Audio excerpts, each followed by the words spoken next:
Bismillahirrahmanirrahim. Assalamualaikum warahmatullahi wabarakatuh. Waalaikumsalam warahmatullahi wabarakatuh. Alhamdulillahirabbil alamin. Wassalatu wassalamu ala anbiya wal mursalin wa ala alihi washabihi ajmain. Bertemu lagi dengan tim salam bahagia kepada sedulur-sedulur yang selama ini sudah membantu berkembang dengan cara mensubscribe, like dan mengkomen.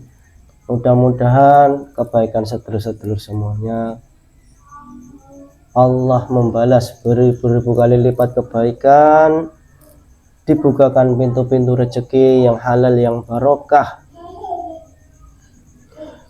digampangkan berbagai macam urusan. Saya ucapkan banyak terima kasih kepada sedulur-sedulur yang ada di luar negeri ataupun di luar negeri.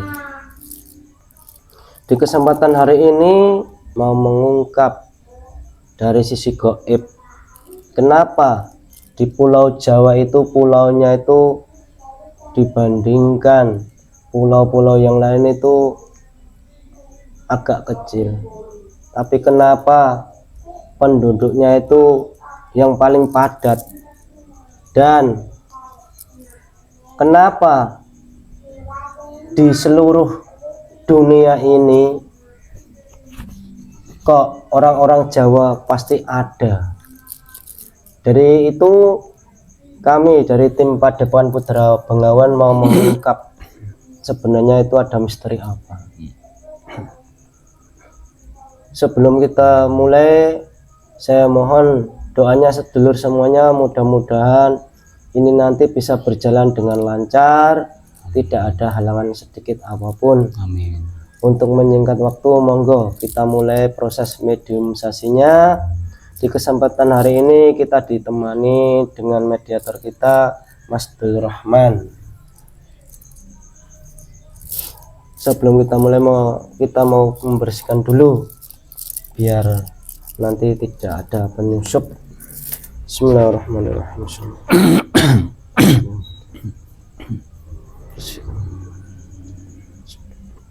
Dibenteng.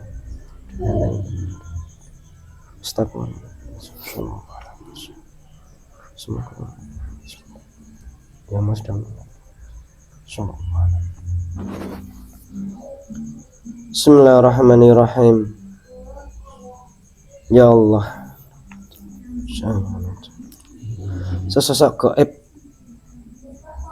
yang bisa menjelaskan kenapa Pulau Jawa itu terpadat penduduknya dan penduduk Jawa bisa diterima di seluruh dunia. Dan sallallahu alaihi Muhammad sallallahu alaihi wasallam. Allah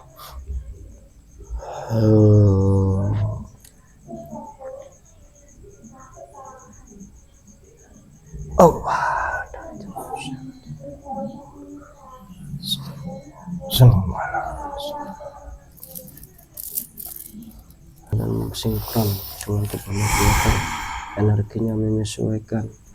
Kita sudah terbuka, bisa berkomunikasi dengan manusia bertemu dengan Allah. Sallallahu alaihi wasallam.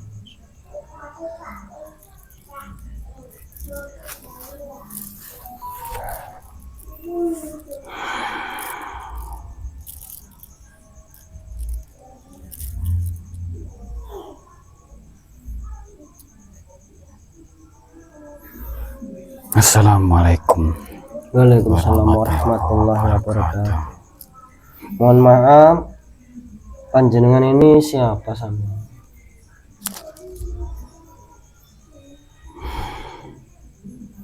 Sastro. Sampean sesosok apa sampean? Golongan apa sampean? Golongan jin. Kalau boleh tahu panjenengan itu dari mana asalnya? Gunung Semeru. Gunung Semeru. Sampean di Gunung Semeru itu sebagai penguasa atau hanya bertempat tinggal di wilayah situ? Saya seorang petapa. Petapa di gunungnya Lereng Gunung. Semeru. Nah, kok sampean sudah muslim? Saya sudah ada yang memuslimkan. Siapa? Beliau Sang Hyang Nurjaya Nirwana. Penguasa-penguasa gaib itu sudah banyak yang dimuslimkan beliau langsung ya? Sudah. Itu beliau yang datang atau dari golongan sampean yang datang sendiri? Kita diundang oleh golongan cahaya beberapa tahun yang lalu. Berkumpul menjadi satu di suatu tempat. Kemudian kami bersama-sama diislamkan oleh beliau. Mohon maaf, sebelum kita lanjut yang lebih jauh, saya cek dulu ya Mbah ya. Bismillahirrahmanirrahim. Ya Allah, jika makhluk ini berbohong mengaku jin betapa di lereng Gunung Semeru, digantikan yang saya Allah. Mohon maaf Mbah, sebelum kita ngobrol, saya sediakan makanan dan minuman. Sampean mau ndak? Sampean rokok ndak? Ya. Bismillahirrahmanirrahim. Ya Allah, sesuai dengan selera Allah. Monggo Mbah, dinikmati. Ini ya Mbah, sambil menikmati hidangan kita ngobrol-ngobrol sedikit ya Mbah ya. Mudah-mudahan ini nanti bisa menambah wawasan, pengetahuan kepada sedulur-sedulur yang lain, dan mudah-mudahan bisa mendekatkan diri kepada Allah ya Mbah ya. Ini gini loh Mbah, kok saya itu terkadang itu berpikir gini Mbah. Mohon maaf sebelumnya. Kenapa? Tadi ada penyusup saya sebenarnya dari Kayangan 15. Saya dari Kayangan 15, saya roh manusia. Tadi ada penyusup. Terus sudah saya keluarkan. Sudah terpental? Sudah. Berarti saya cek tadi sudah digantikan? Iya, langsung digantikan. Ya sampean penghuni Kayangan? Iya. Sampean sudah muslim belum? Sudah. Saya cek dulu ya. Ya silakan. Bismillahirrahmanirrahim. Ya Allah, jika makhluk ini berbohong,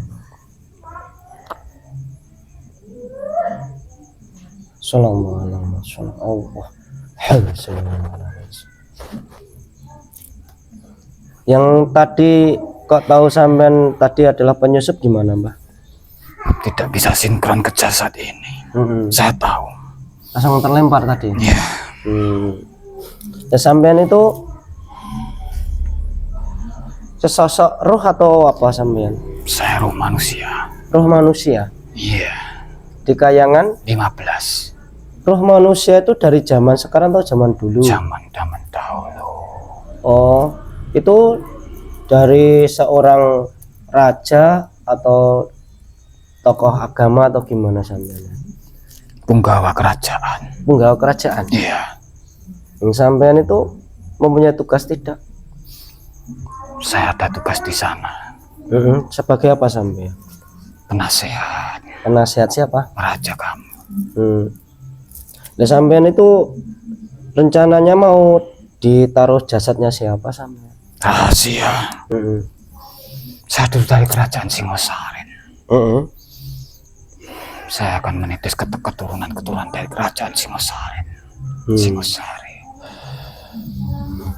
Begini Mbah, saya mau bertanya. Lah ini kalau masalah hidangan ini tadi sampai bersedia toh? Iya. Alhamdulillah, saya matur suwun. Iya. Sampean punya nama ndak? Sastro Diarjo. Oh, Sastro itu tadi. Iya. Tetapi dia mendompleng. Oh.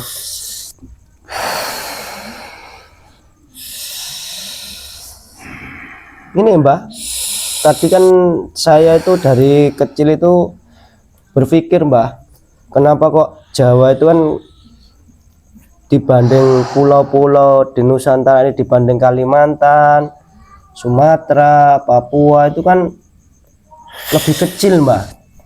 Tetapi kenapa kok penduduknya bisa padat, bisa banyak, dan di samping itu kok di setiap wilayah negara-negara yang lain itu pasti orang Jawa ada. Itu gimana, Mbah, kok bisa seperti itu? Karena orang Jawa itu orang yang ramah tamah, rendah hati, sopan santun, menjunjung tinggi adab, menghormati orang lain. Jadi semua manusia yang ada di dunia ini bisa menerimanya. Dan kalau Jawa ini padat penduduknya, ya memang kalau orang Jawa dahulu kan punya pepatah, banyak rezekinya. Itu memang dari dulu, Mbak.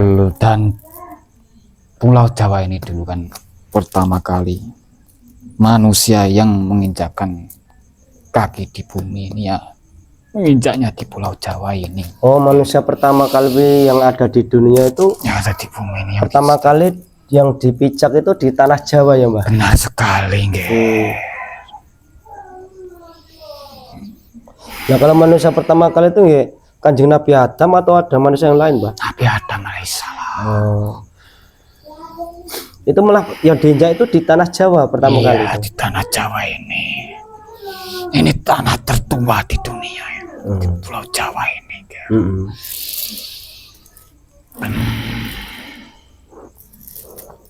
Beliau diturunkan di Gunung Dieng. Gunung Dieng. Volumenya agak kencang sedikit, Mbah. Nanti tidak kedengeran. Karena kan biasanya kalau kita share itu biasanya suaranya pelan, Mbah, itu. Dibantu mediatornya biar powernya gede, Mbah.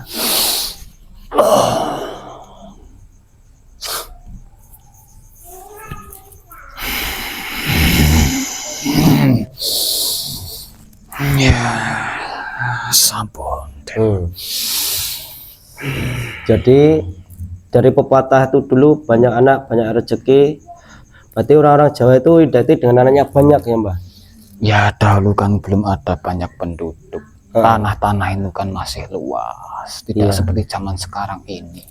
Kalau mau bikin anak yang banyak itu tanahnya kan sudah sempit. Di mana-mana sudah banyak rumah. Cari tanah itu yang harganya mahal. Terus zaman dahulu itu tanah itu murah sekali. Iya. Itu tetangga saya itu sampai anaknya itu 12. Ya, saya tidak terkejut. Memang zaman dulu itu anaknya itu banyak sekali. Ya walaupun sulit pangan sebenarnya. Tapi orang zaman dahulu kan memakan apa saja itu mau. Berarti nerimo ya, Mbak? Ya nerimo yang pandu. Dan orang-orang zaman dulu itu tirakatnya itu kuat. Suka sekali bermeditasi dan berpuasa.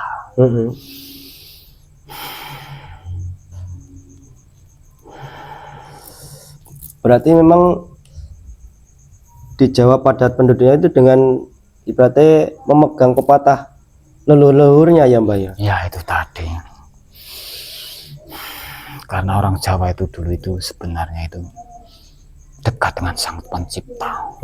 Tauhid mereka itu bagus sekali. Tawakal mereka itu bagus.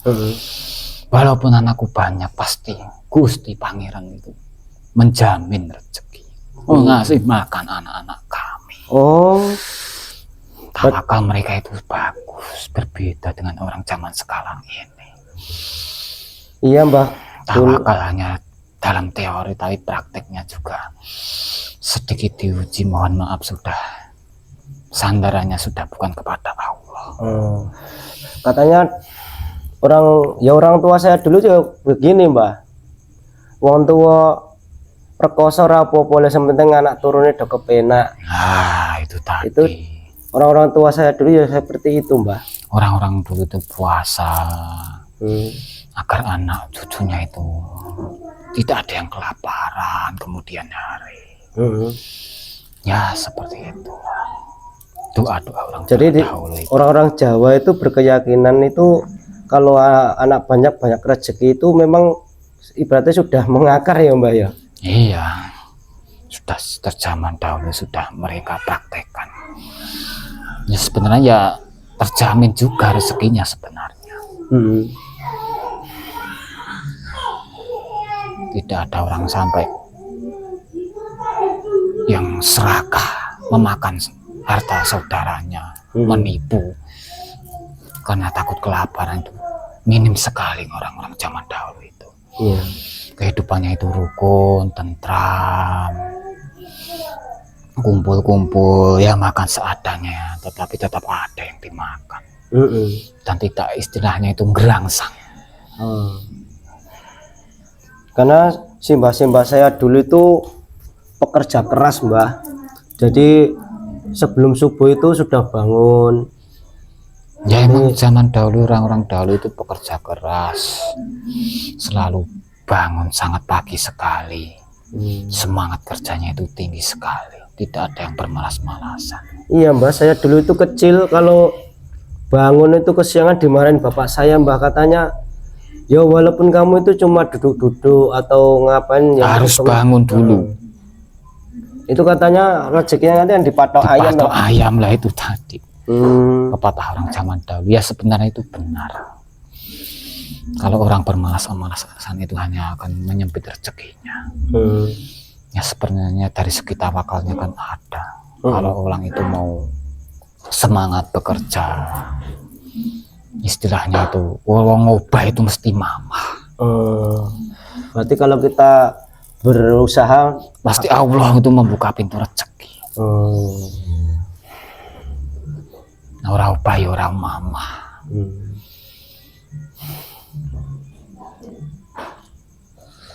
Terus kenapa kok itu kok cuma di Pulau Jawa Mbah? Yang padat itu ada apa di Jawa itu Mbah?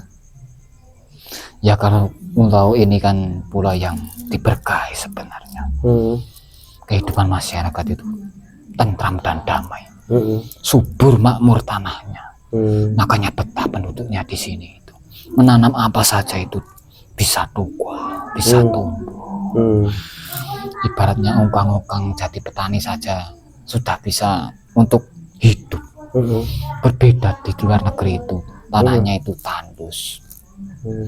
Berarti di Jawa itu termasuk tanah surga berarti? Ya tanah surga itu orang mengatakan tanah surga itu yang benar sekali. Ya kan kalau nyanyian dari lagu-lagu itu kan juga ada toh Mbah, nyanyian itu tongkat batu jadi tanaman itu. Ya itu. Ya kami tahu melihatnya dari atas. Lagu-lagu zaman dulu. Iya. Ya, emang benar kenyataannya seperti itu. Negeri pulau yang diberkahi itu. Karena sebenarnya kan manusia yang pertama kali menginjakkan kaki di bumi ini sudah difasilitasi oleh Allah. Seperti surga kedua. Allah itu memfasilitasi banyak sekali kebutuhan untuk manusia. Makanya orang yang pertama kali diturunkan di bumi ini bisa hidup, dijamin kehidupannya, apa-apa itu ada dan lengkap. Ya di pulau ini. Dan kenapa Mbah orang-orang Jawa itu di negara mana pasti ada itu Mbah? Ya itu tadi, karena orang Jawa itu menjunjung tinggi adab, sopan santun, tata krama yang bagus. Jadi orang-orang di seluruh dunia ini sebenarnya itu mengagumi. Orang Jawa termasuk orang yang bijak, dihormati, dikagumi karena nyaman. Dekat dengan orang Jawa itu nyaman. Karena mudah bergaul ya Mbak. Mudah bergaul, ramah tamah, tidak rese, mengedepankan akhlak. Memang dari leluhurnya sudah dididik kebaikan ya Mbak. Iya. Akhlaknya dididik yang baik, mungkin menghormati yang lebih tua gitu ya. Agama tauhid zaman dahulu itu mengedepankan tata krama dan unggah-ungguh sopan santun. Nomor satu itu ya adab dan akhlak yang baik harus dipraktekkan. Dan di samping itu kan orang Jawa itu ya senang bekerja keras toh Mbah. Ya, orang yang bekerja keras, bukan orang yang senang bermalas-malasan. Makanya kan di setiap negara bisa diterima seperti itu ya. Iya, dan orang Jawa itu orang yang bisa dipercaya, tidak mencela-mencela.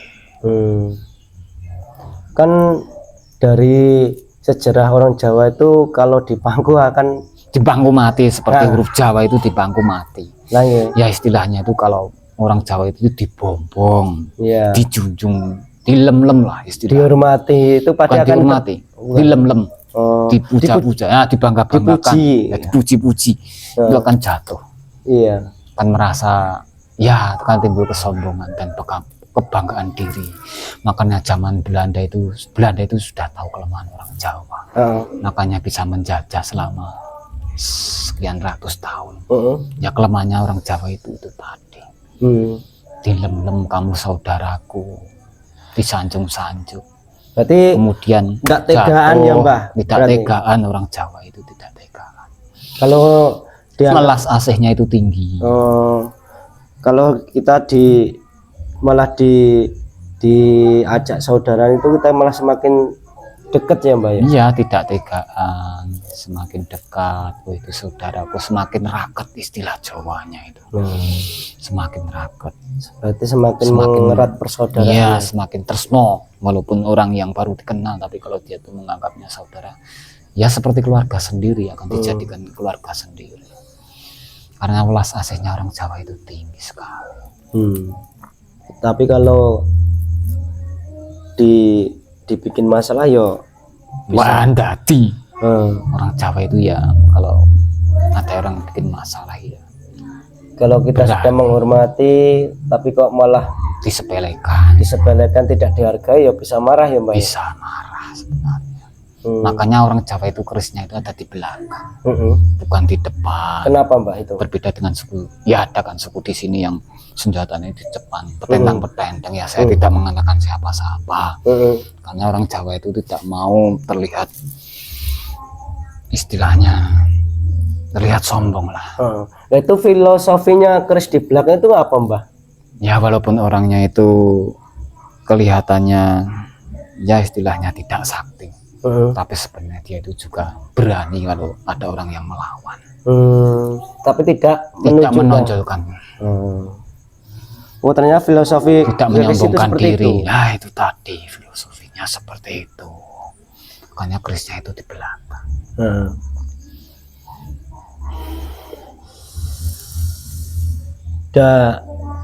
Dulu-dulunya itu Jawa itu memang sudah terkenal di seluruh dunia toh Mbak. Jawa itu dulu juga menguasai dunia. Dari leluhur kita dulu ya hebat-hebat berarti ya. Iya. Di zaman Nabi Sulaiman alaihissalam itu sudah menguasai dunia sebenarnya. Berarti di Jawa itu termasuknya sudah tanah yang didoakan ya, tanah yang diberkahi. Ya istilahnya surga kedua itu tadi. Ada kan tanaman surga yang tumbuh di Pulau Jawa. Iya. Tidak ada di luar negeri, tidak ada. Adanya di tanah Jawa, tanah Nusantara ini. Kan yo kreatifnya yo bagus toh Mbah, ibaratnya kalau di Jawa itu apapun itu bisa menjadi manfaat Mbah. Contohnya itu gedebok pisang bisa jadi makanan. Orang Jawa itu kreatif semua. Iya. Itu jenis makanan itu ribuan. Iya. Di Nusantara ini. Tanah Jawa itu ya sebenarnya ya Nusantara, seluruh Nusantara ini. Seluruh Nusantara ini dulunya itu sebenarnya tanah Jawa. Bandingkan dengan negara lain, apa ada aneka resep makanan sampai ribuan jenisnya. Sampai menyebutkan sampai semalaman pasti tidak akan habis. Kalau di luar negeri ya istilahnya di Arab, di Amerika, ya cuma itu makanannya sebenarnya.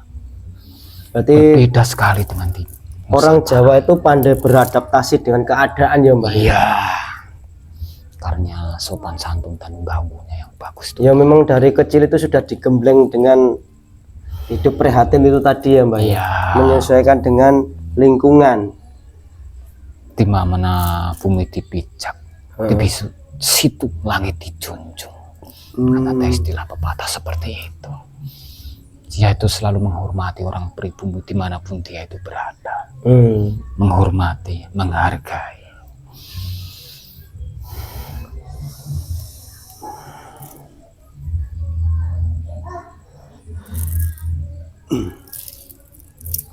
Nah itu Jawa itu Mbah, dengan ramalan-ramalan itu tadi akan terjadi tenggelam beneran toh Mbah Jawa itu? Ramalan apa?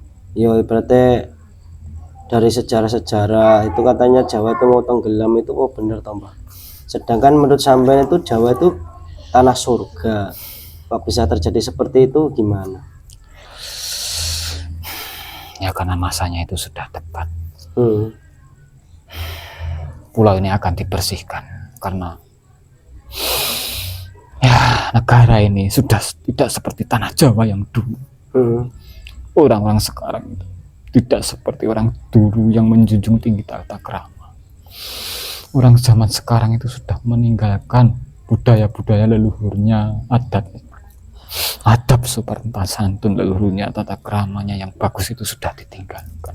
Sudah meniru budaya-budaya bangsa barat. Banyak kemaksiatan, dosa-dosa. Makanya tanah Jawa ini akan dibersihkan. Itu sebenarnya hanya untuk membersihkan. Ya, membersihkan saja agar kembali lagi ke peradaban zaman dahulu.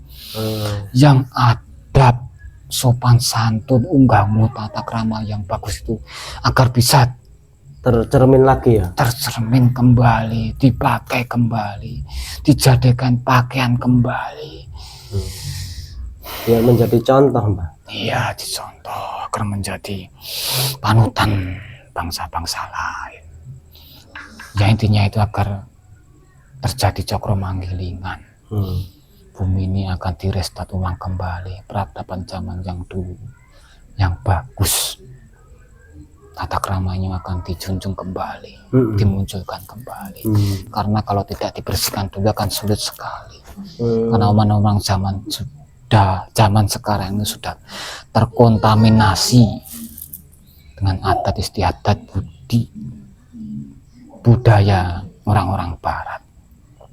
Akan sulit sekali disusupi tata krama orang-orang zaman terdahulu. Diajarkan tata krama orang-orang zaman dahulu itu akan sulit sekali. Berarti kan gini Mbak, kalau saya garis bawah itu kenapa penduduk di Jawa itu padat itu karena memegang petua dari leluhur dulu ya Mbak. Banyak anak banyak rezeki itu tadi ya, Mbak. itu salah satunya.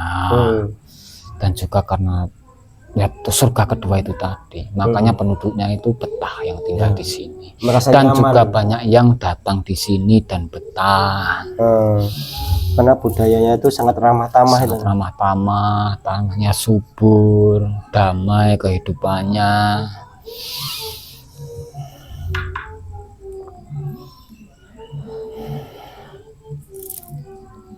Sebenarnya kalau manusia itu tahu orang-orang di luar negeri, di luar bangsa ini sebenarnya jauh sekali dengan tata krama orang Jawa sebenarnya. Ya walaupun mereka maaf, sama-sama muslim, tapi adab istiadatnya itu jauh sekali. Iya Mbak, kalau kita tengok di negeri Arab itu kan jauh identik dengan kekerasan toh Mbak. Ya sama-sama muslim tapi orangnya itu mohon maaf kalau berjalan itu dan ibaratnya kan kasar orangnya. Yang benar kasar, omongannya itu kasar. Kelihatan ya sama-sama muslim, berpakaian muslim, tapi mohon maaf cara penyampaiannya itu kasar. Kenyataannya ya seperti itu. Kan seperti silaturahmi itu kan yang ada itu hanya di Jawa ya. Iya benar sekali. Ibaratnya kita ngobrol bareng-bareng.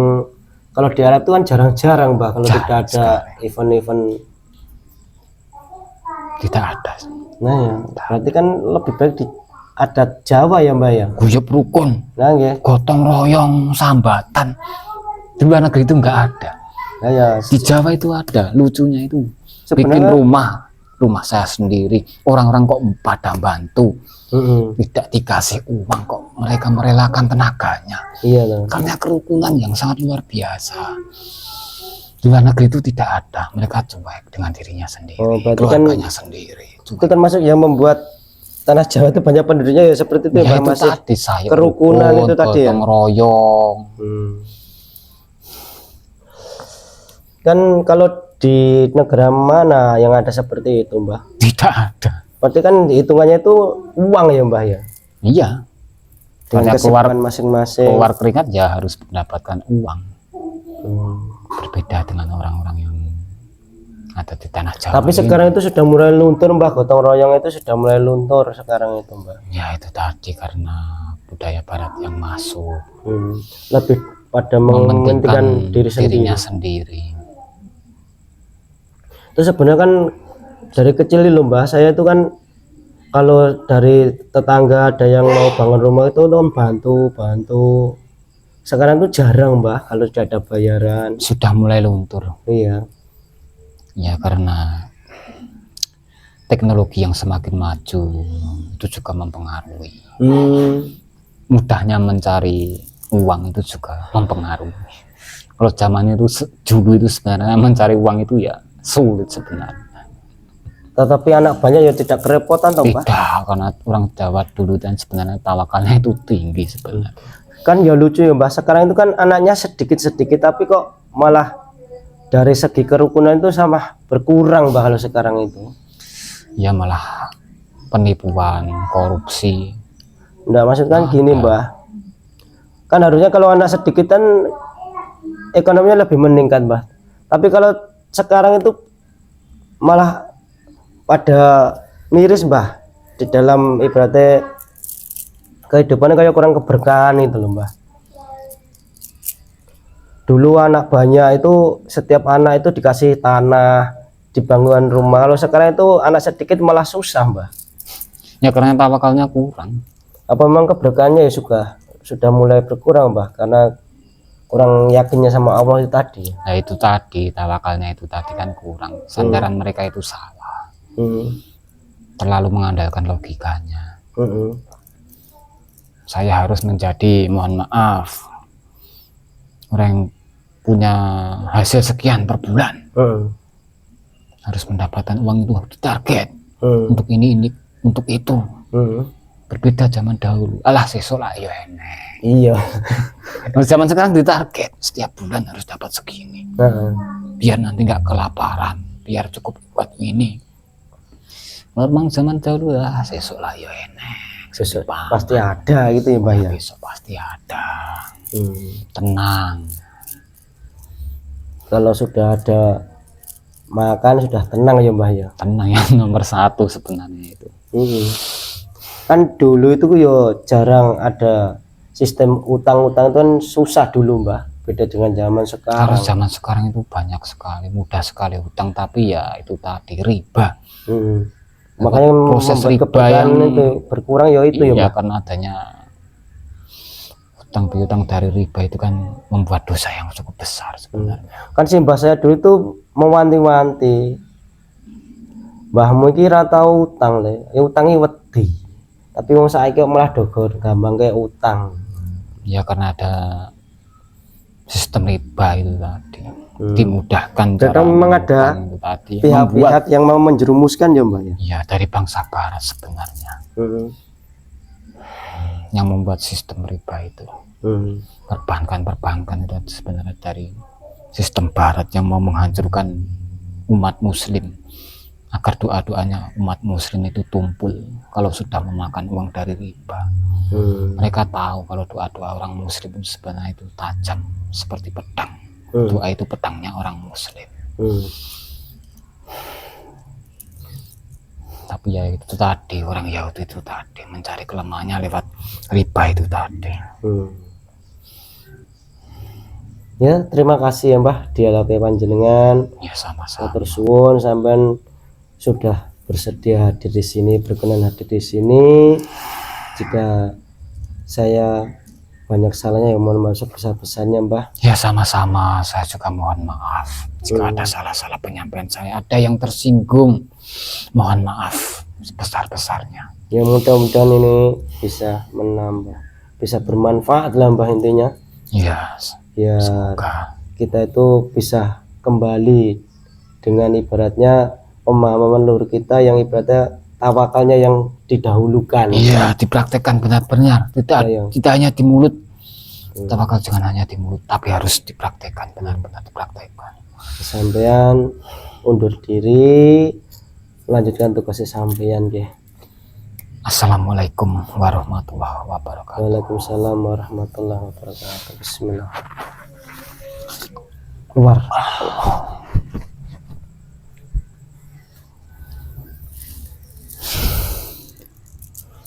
Sekian pemirsa dialog kita dengan sesosok ruh yang ada di Kayangan, dengan kesimpulan kenapa tanah Jawa itu padat penduduknya, ternyata banyak yang memegang pepatah dari para leluhur, banyak anak banyak rezeki. Dan mohon maaf, jangan 100% percaya apa yang dikatakan sesosok makhluk gaib ini tadi. Ambil saja sisi positifnya, mudah-mudahan bisa menambah wawasan, pengalaman, dan lebih-lebihnya kita itu semakin lebih dekat kepada Allah, yakin kepada Allah bahwa hidup kita, rezeki kita, jodoh dan mati itu hanya Allah yang menentukan. Dan sekian pemirsa, bila taufiq wal hidayah, akhiru salam, assalamualaikum warahmatullahi wabarakatuh. Waalaikumsalam warahmatullahi wabarakatuh.